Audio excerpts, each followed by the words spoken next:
एक छोटे से गांव में एक युवक अर्जुन अपनी दिनचर्या में व्यस्त था। उसका जीवन साधारण था। वह सुबह उठता, अपने खेतों में काम करता और शाम को घर वापस आता। उसका जीवन ऐसा था कि किसी बड़े उद्देश्य का ख्याल भी कभी उसके मन में नहीं आया। लेकिन एक दिन उसकी मुलाकात एक बुजुर्ग साधु से हुई, जो गांव में भटकते हुए आया था। साधु ने अर्जुन से पूछा, तुम्हारा जीवन किस उद्देश्य के लिए है? अर्जुन ने साधु की ओर देखा और मुस्कुराते हुए कहा, महाराज, मेरा जीवन सिर्फ यही है कि मैं मेहनत से अपने खेतों में काम करूं और परिवार का भरण पोषण कर सकूं। साधु हंसते हुए बोले, तुम एक साधारण इंसान हो, लेकिन क्या तुम जानते हो कि हर व्यक्ति का जीवन एक उद्देश्य से जुड़ा होता है? अर्जुन को यह बात थोड़ी अजीब लगी, लेकिन फिर भी उसने साधु की बातों को ध्यान से सुना। साधु ने उसे समझाया, तुम्हारे खेतों में जो बीज बोए जाते हैं वे सिर्फ भोजन देने के लिए नहीं होते। जब तुम उन बीजों को उगाते हो तो तुम धरती को भी पोषित करते हो। तुम न केवल अपने परिवार का भरण पोषण करते हो, बल्कि पूरी दुनिया की आवश्यकताओं को पूरा करने में योगदान दे रहे हो। क्या तुम ये नहीं समझते कि तुम एक विशाल श्रृंखला का हिस्सा हो, जो मानवता के भले के लिए काम कर रही है? अर्जुन की आंखें खुल गई। उसने महसूस किया कि उसके जीवन का उद्देश्य सिर्फ अपने परिवार का भरण पोषण करना नहीं था, बल्कि वह एक ऐसा कार्य कर रहा था जो समाज के लिए भी महत्वपूर्ण था। उसने सोचा, अगर मैं अपनी खेती और मेहनत को बड़े उद्देश्य के रूप में देखूं, तो मुझे हर दिन काम करने में और अधिक खुशी मिलेगी। साधु ने अर्जुन से कहा, हर व्यक्ति को अपने जीवन का उद्देश्य समझने की आवश्यकता है। यह उद्देश्य किसी को महान कार्यों में दिख सकता है, तो किसी को साधारण कार्यों में।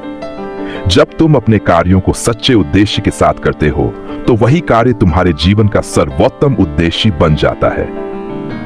अर्जुन ने महसूस किया कि उसका जीवन भी किसी बड़े उद्देश्य के लिए है, बस वह इसे पहचान नहीं पा रहा था। उसने साधु से पूछा, मुझे अपने जीवन का उद्देश्य कैसे पता चलेगा? साधु ने मुस्कुराते हुए कहा, अपने भीतर देखो, तुम्हारी सच्ची खुशी क्या है? अर्जुन ने गहरे विचार में डूबते हुए कहा, मैं खेती करता हूं और मुझे इससे संतोष मिलता है। साधु ने कहा, यही तुम्हारा उद्देश्य है। जब तुम अपने काम को पूरी निष्ठा और ईमानदारी से करते हो, तो तुम जीवन के असली उद्देश्य को पहचान रहे हो। अर्जुन ने उस दिन यह समझ लिया कि जीवन का उद्देश्य केवल किसी बड़े कार्य तक सीमित नहीं है। उसका उद्देश्य उसके हर छोटे छोटे कार्य में था, किसी की मदद करना, सच्चे दिल से काम करना और अपने प्रयासों से समाज को बेहतर बनाना। इसके बाद अर्जुन ने अपने जीवन को एक नए दृष्टिकोण से देखना शुरू किया। उसने अपनी खेती को केवल अपने परिवार के लिए नहीं, बल्कि समाज के भले के लिए एक महान कार्य समझा। समय बीतता गया, लेकिन अर्जुन ने कभी भी अपने कार्यों को हल्के में नहीं लिया। वह जानता था कि जीवन का उद्देश्य सिर्फ बड़े सपनों तक सीमित नहीं होता, बल्कि छोटे छोटे प्रयासों में भी एक गहरी भूमिका होती है। उसकी मेहनत और समर्पण ने न सिर्फ उसके परिवार को एक अच्छा जीवन दिया, बल्कि पूरे गांव को भी समृद्ध किया।